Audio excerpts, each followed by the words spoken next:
Guys, big boss house లో Sunday weekend కోసం contestants ఎంతలా ఎదురు చూస్తారో కంటెస్టెంట్స్ తో సందడి చేయడానికి నాగార్జున కూడా అంతే ఎక్సైటింగ్ గా ఫీల్ అవుతారు.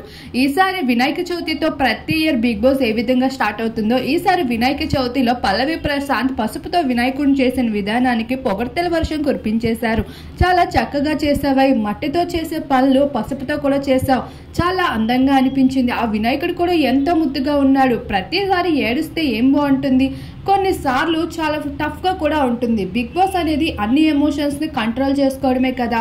నీకు బయట ఎంతో మంచి పేరుతో హౌస్ లోపలికి పంపించారు. మరి నీ ఆడియన్స్ నువ్వు ఏడవాలని అనుకుంటారా? నీ ఆడియన్స్ కోసమైనా నువ్వు చాలా స్ట్రాంగ్ గా ఉండాలి. నీ ఫ్యాన్స్ ని ఫుల్ చేయడం కాదు, ఇక్కడి వరకు పంపించిన నీ ఫ్యాన్స్ ని ఫుల్ గా హ్యాపీ చేయాలి అంటూ పల్లవి ప్రశాంత్ కి అయితే ఎంతో చక్కని మాటలు చెప్తూ ప్రశాంత్ ని ఫుల్ బూస్ట్ చేస్తూ కనిపించేశారు నాగార్జున. ప్రశాంత్ ఫ్యాన్స్ కూడా ఇదే కావాలని చెప్పుకోవచ్చు.